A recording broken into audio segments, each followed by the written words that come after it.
नमस्कार, मैं रिचा धीमान, आप देख रहे हैं वर्ल्ड पंजाबी टीवी। शुरुआत करेंगे आज के बुलेटिन 12 हरियाणा की मुख्य हेडलाइंस के साथ।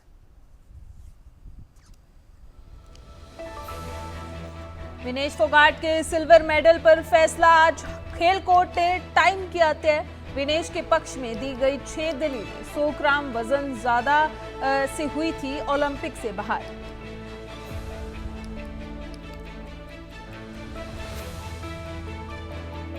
आम आदमी पार्टी की बदलाव जनसभा का दौर जारी। हरियाणा दौरे पर सुनीता केजरीवाल बेरी और नारनौल में बदलाव जनसभा को किया संबोधित।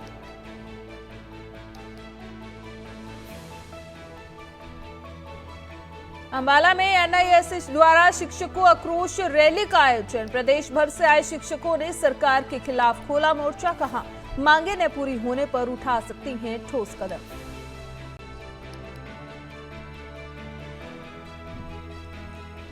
सिरसा में 12 अगस्त से हड़ताल पर रहेंगे लिपिक कर्मचारी। कामकाज रहेगा ठप। सरकार की बार बार वादा खिलाफी से बढ़ा रोष।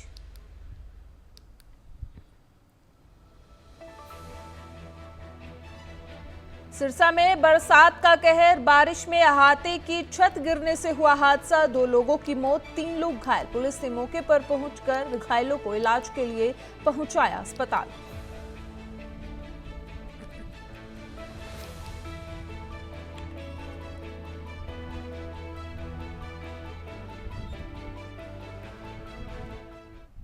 अब खबरें विस्तार से। विनेश फोगाट के सिल्वर मेडल पर आज फैसला है। खेल कोर्ट ने टाइम तय किया।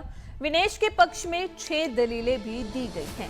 आपको बता दें कि 100 ग्राम वजन ज्यादा से हुई थी ओलंपिक से बाहर। हरियाणा के रेसलर विनेश फोगाट को ओलंपिक में सिल्वर मेडल मिलेगा या नहीं, इसका फैसला आज ही आएगा। इसको लेकर खेल कोर्ट यानी कि court of arbitration for sports CAS के प्रेसिडेंट ने कोर्ट को आदेश दिए हैं, जिसमें कहा गया है कि पेरिस समय के अनुसार शाम 6 बजे विनेश की याचिका पर फैसला सुना दिया जाएगा, यानी कि भारतीय समय के अनुसार रात करीब 9:30 बजे फैसला आएगा। इससे पहले कोर्ट ने कहा था कि ओलंपिक खत्म होने से पहले ही फैसला दे देंगे। आपको बता दें कि रविवार को पेरिस ओलंपिक का समापन है। विनेश फोगाट ने ओलंपिक में 50 किलोग्राम वेट कैटेगरी में कुश्ती लड़ी थी। एक दिन में जापान की ओलंपिक चैंपियन समेत 3 पहलवानों को पटखनी देकर वह फाइनल में पहुंची। हालांकि अगले दिन फाइनल मुकाबले से पहले उसका वेट 100 ग्राम ज्यादा निकल आया, जिस वजह से उसे अयोग्य करार दे दिया था। इसी को लेकर विनेश ने खेल कोर्ट में अपील दायर की गई थी, जिसका फैसला आज आएगा। 9:30 बजे फैसला सुनाया जाएगा। आपको बता दें कि 100 ग्राम वजन ज्यादा होने से ओलंपिक से बाहर हो गई थी। विनेश फोगाट के सिल्वर मेडल पर आज फैसला होगा। खेल कोर्ट ने इसका समय तय किया गया और विनेश के पक्ष में 6 दलीलें भी दी गई हैं। आज फैसला सुनाया जाएगा। आपको बता दें कि 100 ग्राम वजन ज्यादा होने की वजह से विनेश ओलंपिक से बाहर हो गई थी, जिसके बाद विनेश ने खेल कोर्ट में अपील दायर की थी, जिस पर सुनवाई हुई। इस मामले में मोटे तौर पर विनेश के पक्ष में 6 अहम दलीलें भी दी गई हैं।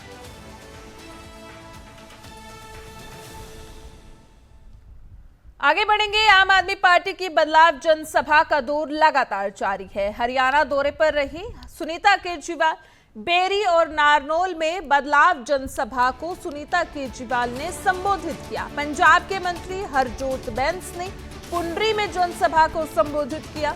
इसके अलावा चेतन सिंह जोड़ा माजरा ने यमुनानगर में शिरकत की। आपको बता दें कि इस दौरान डॉक्टर सुशील गुप्ता और अनुराग ढांडा समेत अन्य नेता भी मौजूद रहे। इस दौरान उन्होंने बदलाव जनसभा को संबोधित किया और कहा कि अरविंद केजरीवाल के साथ पूरा हरियाणा खड़ा है। और झज्जर में सुनीता केजरीवाल ने केजरीवाल की 5 गारंटियां दी और ये भी कहा कि पंजाब में भी दिल्ली की तरह लागू हो चुकी है शिक्षा क्रांति। आपको बता दें कि लगातार आम आदमी पार्टी की रैलियों का दौर जारी है। बदलाव जनसभाएं की जा रही हैं। विधानसभा चुनाव नजदीक है, ऐसे में आम आदमी पार्टी अपनी जीत की ओर अग्रसर है, जीत का दावा कर रही है और अपनी जीत के लिए हरियाणा में 5 गारंटियों को लागू किया है। इसके साथ ही आपको बता दें, हरियाणा दौरे पर सुनीता केजरीवाल हैं, उन्होंने जनसभा को संबोधित किया है। इस दौरान उन्होंने क्या कुछ कहा है, आइए आपको सुनाते हैं। अरविंद केजरीवाल को आपके बेटे को जेल के अंदर डाल दिया, मनीष सिसोदिया को जेल के अंदर डाल दिया, संजय सिंह को जेल के अंदर डाल दिया, सत्येंद्र जैन को जेल के अंदर डाल दिया, एक झूठे फर्जी मुकदमे के अंदर। सुप्रीम कोर्ट ने अरविंद केजरीवाल को जमानत दी, परंतु इस तानाशाह ने जेल से बाहर निकलने से पहले अपनी दूसरी एजेंसी के द्वारा दोबारा गिरफ्तार करा दिया। मैं आपको बधाई देना चाहता हूं, कल सुप्रीम कोर्ट ने इस तानाशाह के मुंह पे एक तमाचा मारते हुए मनीष सिसोदिया को जमानत दी और मनीष सिसोदिया जेल के ताले तोड़ के बाहर आ गया। संजय सिंह जेल के ताले तोड़ के बाहर आ गया। आपके शेर को, हरियाणा के बेटे को इस तानाशाह ने जेल में बंद करके रखा हुआ है, परंतु कितने दिन रखेगा? ये तानाशाह ये भूल गया कि अरविंद केजरीवाल के शरीर को तो गिरफ्तार कर लेगा, इसकी सोच को गिरफ्तार कैसे करेगा? अरविंद जी ने ऐसे ऐसे काम किए जो कई बड़ी बड़ी पुरानी पार्टियां नहीं कर पाई, कई बड़े नेता नहीं कर पाए। पूरे देश दुनिया में उनको लोग उनके कामों की वजह से जानते हैं। दिल्ली और पंजाब में आपके बेटे केजरीवाल ने सरकारी स्कूल अच्छे कर दिए, गरीब बच्चों का भविष्य बना दिया, जगह जगह मोहल्ला क्लिनिक बना दिए, सरकारी अस्पताल अच्छे कर दिए, जहां अब अच्छा इलाज होता है, फ्री इलाज होता है। बिजली फ्री कर दी, पहले लंबे लंबे पावर कट लगते थे, अब 24 घंटे वहां बिजली आती है। इन्हीं सब कामों की वजह से मोदी जी केजरीवाल से चलते हैं। उनके काम रोकने के लिए उन्होंने फर्जी केस बनाकर आपके बेटे केजरीवाल को जेल में डाल दिया। कहते हैं केजरीवाल चोर है। मैं कहती हूं मोदी जी, अगर केजरीवाल चोर है तो इस दुनिया में कोई ईमानदार नहीं है। आगे बढ़ते हैं। इनेलो और बसपा गठबंधन का कार्यक्रम। फरीदाबाद पहुंचे अभय सिंह चौटाला और बीएसपी प्रभारी आकाश आनंद कार्यक्रम में पहुंचे।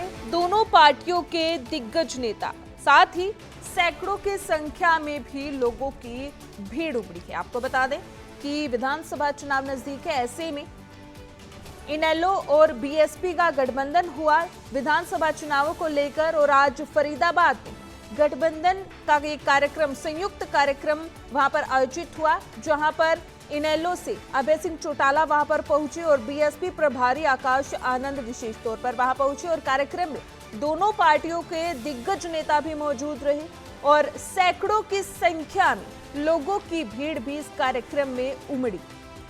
इस दौरान अभय सिंह चौटाला ने क्या कुछ कहा है, आइए आपको सुनाते हैं।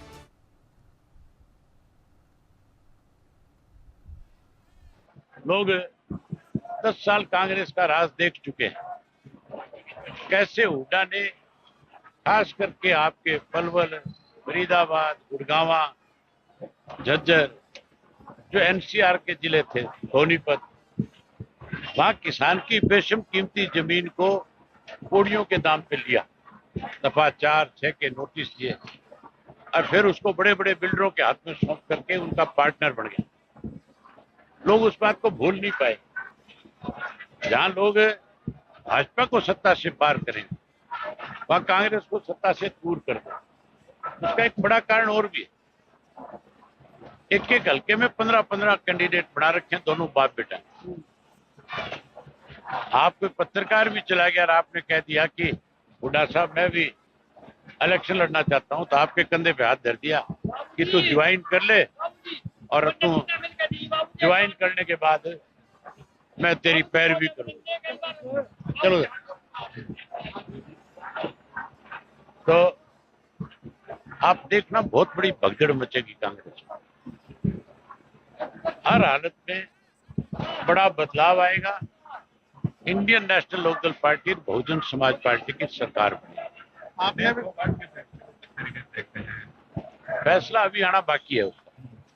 जूरी के पास, जूरी जो इंटरनेशनल कमेटी की जूरी होती है उसके पास उसकी अपील गई हुई है। हम तो उम्मीद करेंगे कि फैसला अच्छा है, उसको सिल्वर मेडल जरूर मिलना चाहिए। अगर ना दिया जाए तो हमारी सरकार की जिम्मेवारी है कि उसको गोल्ड मेडलिस्ट के रूप में सम्मानित करना।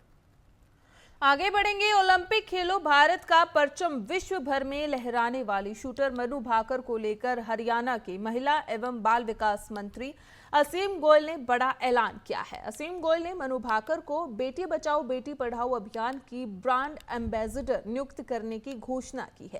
मंत्री असीम गोयल ने विनेश फोगाट के प्रदर्शन को लेकर भी बधाई दी और उनके उज्जवल भविष्य की कामना की।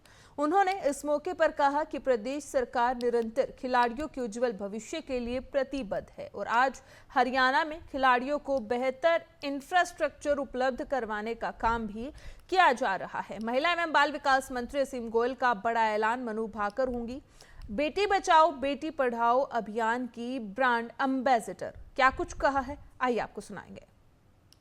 बहुत गर्व की बात है, हमारे हरियाणा की बेटी ने पूरे देश के नाम का परचम पूरी दुनिया में फहराया है।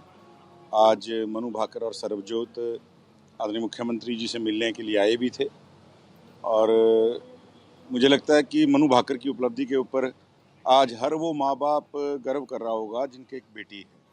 और आज मुख्यमंत्री जी ने चाहा भी है, माननीय मुख्यमंत्री नायब सिंह सैनी जी ने, कि मनु भाकर को हम बेटी बचाओ बेटी पढ़ाओ के नाते हरियाणा की ब्रांड एम्बेसडर जो है उसको बनाया जाए। और आज मैं घोषणा करता हूँ, माननीय मुख्यमंत्री जी के जो है उन्होंने जिस नाते चाहा है कि मनु भाकर जो हमारी बिटिया है जिसने पूरी दुनिया में हरियाणा का, भारत का नाम ऊंचा किया है, उसको हम बेटी बचाओ बेटी पढ़ाओ के नाते जो है ब्रांड एम्बेसडर हरियाणा के बनाएंगे। और जो भी हम इसमें आगे मनु भाकर के नाते और बच्चियां इंस्पायर हों और बच्चियों को भी लगे कि हमने भी देश का नाम ऊंचा करना है। और जो आज बेटियों को कमज़ोर समझते हैं, मैं समझता हूं कि उनके लिए एक बहुत बड़ा जवाब है बेटी ने जिस प्रकार से उपलब्धि हासिल की है। विनेश को भी मैं बहुत बहुत बधाई दूंगा। विनेश ने भी बहुत अच्छा अपना बेस्ट जो है दिया है, तो मनु भाकर को, उसके परिवार को भी बहुत बधाई देना चाहूँगा। आगे बढ़ते हैं। प्रदेश के स्थानीय निकाय राज्य मंत्री सुभाष सुधा ने देर रात नगर परिषद कार्यालय में पहुंचे और औचक निरीक्षण किया, जिससे कर्मचारियों में हड़कंप मच गया। राज्य मंत्री ने सभी अधिकारियों में मुख्य कर्मचारियों को मौके पर बुलाया और पूरा रिकॉर्ड भी जांचा। उन्होंने शहर के विकास कार्यों को लेकर लगाए गए टेंडर की जानकारी ली, तो वहीं साफ सफाई और सड़कों पर घूम रही गोवंश को लेकर भी अधिकारियों से जवाब तलब किया। उन्होंने कहा कि रिकॉर्ड से लेकर हर अन्य कार्य दुरुस्त होना चाहिए और किसी भी प्रकार की लापरवाही मिली तो संबंधित कर्मचारी और अधिकारी को बख्शा नहीं जाएगा। क्या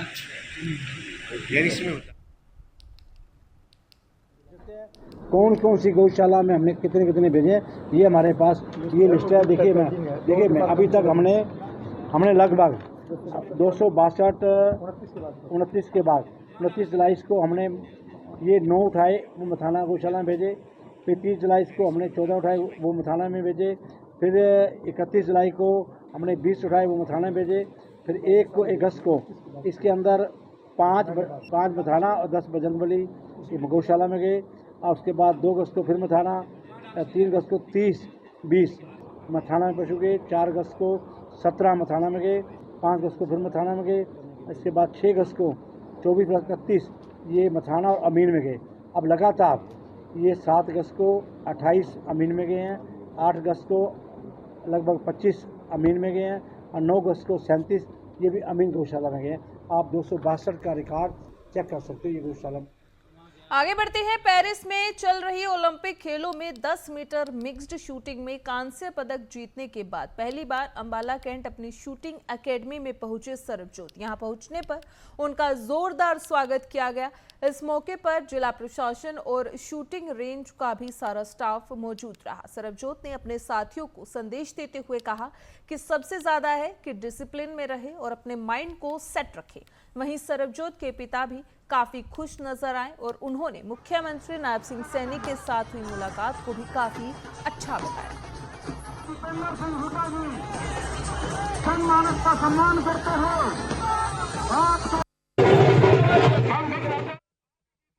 हमने इस अभियान के माध्यम से 15 प्रश्न पूछे भारतीय जनता पार्टी सरकार से आज से 1 महीने पहले। आज तक एक भी प्रश्न का जवाब नहीं मिला। देश में सर्वाधिक बेरोजगारी हरियाणा में क्यों है? हरियाणा विधानसभा के चुनाव अक्टूबर-नवंबर में संभावित है, जिसको लेकर सभी पार्टियों ने अपने अपने स्तर पर तैयारी शुरू कर दी है। इसी को लेकर सिरसा के गुरुद्वारा चुल्ला साहिब में भारतीय किसान यूनियन की एक बैठक का आयोजन किया गया और इसके बाद गुरनाम सिंह चढ़ूनी द्वारा नई पार्टी संयुक्त संघर्ष पार्टी का ऐलान कर दिया गया, जिसके तहत वो हरियाणा विधानसभा का चुनाव लड़ेंगे। गुरनाम सिंह चढ़ूनी ने बताया कि पार्टी का ऐलान करने के साथ ही शुरुआत कर दी गई है और वो एक प्रत्येक जिले में जाकर लोगों से मिलेंगे और फैसला करेंगे कि कितने सीटों पर चुनाव लड़ा जाए। सिरसा के अंदर संयुक्त संघर्ष पार्टी की भारतीय किसान यूनियन की मीटिंग हुई है गुरुद्वारा साहब में, और जो मुद्दा है वो मेन मुद्दा ये है कि नई राजनीतिक पार्टी बनाई है संयुक्त संघर्ष पार्टी, और पार्टी बनाने का जो मकसद है वो ये है कि आज तक जो हमारे शोषण का बड़ा कारण है, आम जनता के शोषण का जो बड़ा कारण है, और बड़े पूंजीपतियों को अरबपति से खरबपति और खरबपति से ऊपर पता नहीं कौन सा पति बोलते हैं, यानी चंद लोगों के पास देश की संपत्ति को बेचना का जो षड्यंत्र है वो हमारी राजनीति चल रही है। आज 9 लोगों के पास 50 करोड़ लोगों के बराबर संपत्ति होगी है सरकार के मौजूदा कानूनों से। आज 23 करोड़ लोग देश में भुखमरी के कगार पे हैं। 107वें स्थान पे जो है हमारा देश दुनिया में भुखमरी में पहुंच गया है। जिसको हम सोने की चिड़िया कहते थे उस देश की बात कर रहा हूँ। आज 33 किसान रोजाना सुसाइड करते हैं, आज मजदूर सुसाइड करते हैं, आज बेरोजगार सुसाइड करते हैं। अगली पीढ़ी भारत को छोड़ के बाहर जा रही है। ये नौबत हमारे देश की आ गई। इस हालात से उबरने के लिए अभी जो खेती है उसको भी जो है वो कंपनियों के हवाले करने जा रहे हैं। उसमें भी तरह तरह के षड्यंत्र चल के हमारी खेती को तबाह करने जा रहे हैं। और जो उद्योग हैं, पिछले 10 साल के अंदर करीब 7 लाख छोटे उद्योग बंद हो चुके हैं। इस हालात से देश को अगर बचाना है तो उसके लिए राजनीति में सुधार करना पड़ेगा।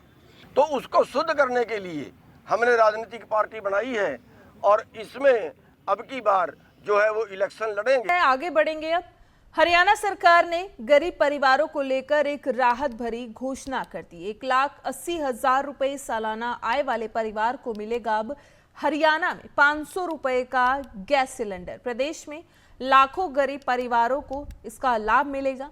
सरकार की इस घोषणा का करनाल के लोगों ने स्वागत करते हुए कहा कि इसी गरीब परिवारों को काफी फायदा होगा। इसको लेकर करनाल में अलग अलग लोगों ने अपनी प्रतिक्रियाएं दी हैं। उन्होंने क्या कुछ कहा है, आइए आपको सुनाते हैं। सरकार की बहुत अच्छी पहल है ये सरकार ने मीडियम वर्ग की तरफ देखा है और सरकार ने बहुत अच्छा एक मीडियम वर्ग के लिए सोचा है कि वो एक मीडियम वर्ग के लिए जो पहले 900 का सिलेंडर आता था अब 500 रुपये का सरकार सिलेंडर देगी। 1,80,000 इनकम वाले को।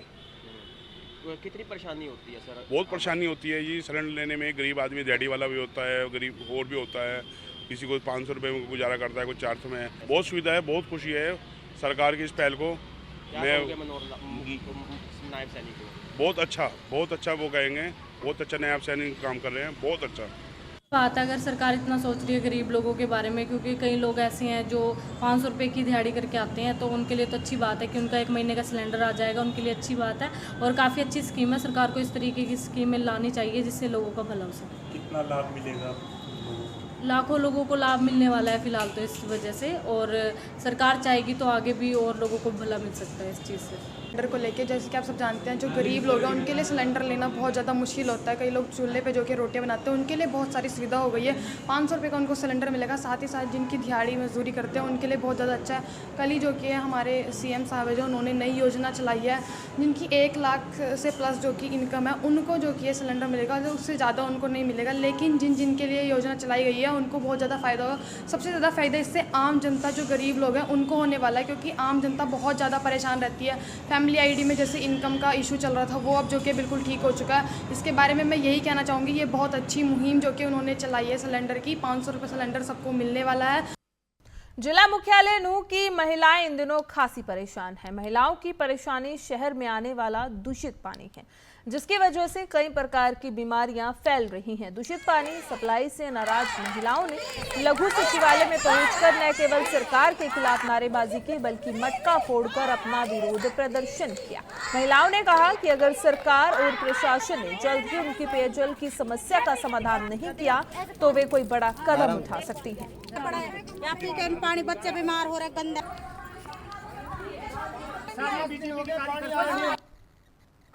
वार्ड नंबर 7 की महिला हैं, इनके 2-3 महीने से पानी नहीं आ रहा, बिल्कुल गंदा पानी चल रहा है इनके अंदर, और उससे मोहल्ले के बच्चे भी बीमार हो गए। तो हमने SC साहब को भी मैंने फ़ोन पे बात की है, SDO साहब से भी कही, JE साहब से भी कही, लेकिन JE साहब तो फ़ोन ही स्विच ऑफ कर रखा उन्होंने। हमने कहा जी सर प्रॉब्लम है, इसमें गंदा पानी आ रहा है और बच्चे बीमार हो जाएंगे, हमको नई लाइन से पानी का कनेक्शन दिया जाए। लेकिन वो हमारी बात को बिल्कुल भी नहीं सुन रहे। लास्ट में महिला दुख हो गए, सचिवालय में आई है, DC साहब के यहाँ प्रदर्शन कर रही हैं और ये बात CM तक पहुंचाना चाहते हैं नायब सैनी सिंह से, वो हमारी बातों को सुने और हमारी लाइन से पानी का कनेक्शन जोड़ा जाए। भैया हमें पानी की सबसे बड़ी समस्या है। हमें 2 महीने से तो इतना ज्यादा गंद पिलाया जा रहा है कि बच्चे भी परेशान, किसी के पेट में दर्द है, इन्फेक्शन इस पानी से सबसे ज्यादा फैल रहा है। एलर्जी इन्फेक्शन की वजह से ये एलर्जी सबके शरीरों में फैल रही है। किसी को कुछ परेशानी है, किसी को कुछ है। पानी की तो इतनी सबसे ज्यादा समस्या है। वाटर सप्लाई अगर सही आएगी तो इंसान सबसे ज्यादा स्वस्थ रहेगा। सर मेरी मांग यही है कि हमारे यहाँ पे पानी बिल्कुल भी नहीं आ रहा है, और अगर आ भी रहा है तो बहुत गंदा लैट्रिन बाथरूम का पानी है और बहुत ज्यादा गंदगी है, जिसे बच्चे पी के बीमार हो रहे हैं। इतनी परेशानी हुई पड़ी है हमारे को बहुत ज्यादा। हमारे को वहाँ पानी की फैसिलिटी चाहिए और हमें नई लाइन चाहिए। किस तरह से गंदा पानी कब से आ रहा है? कम से कम ये होगा ज्यादा से ज्यादा 2-3 महीने ज्यादा ही हो रहा है। 2 महीने से बहुत ज्यादा गंदा पानी आ रहा है, लेकिन 40 साल से तो गंदगी ही है वहाँ पे, लेकिन 2 महीने से तो बहुत ही ज्यादा कीच आ रही है पानी के अंदर। नो इंडियन नेशनल लोकदल का गढ़ रहा है। इस जिले में इनेलो का मुकाबला कांग्रेस के साथ होता रहा है। कई बार इनेलो इस जिले में कांग्रेस पर भारी पड़ी है। पिछले 2019 के विधानसभा चुनाव में इनेलो की हालत यहाँ पतली थी। करीब 1.5 दशक तक इनेलो का मजबूत किला रहा नूह जिला राजनीति हालात के चलते ढह गया, लेकिन एक बार फिर से इनेलो जिले में मजबूत दिख रही है और हर विधानसभा सीट पर उसके पास एक चेहरा है। लेकिन हथीन और सोहना में इनेलो के पास अच्छे खासे वोट हासिल करने वाले उम्मीदवार भी नजर आ रहे हैं।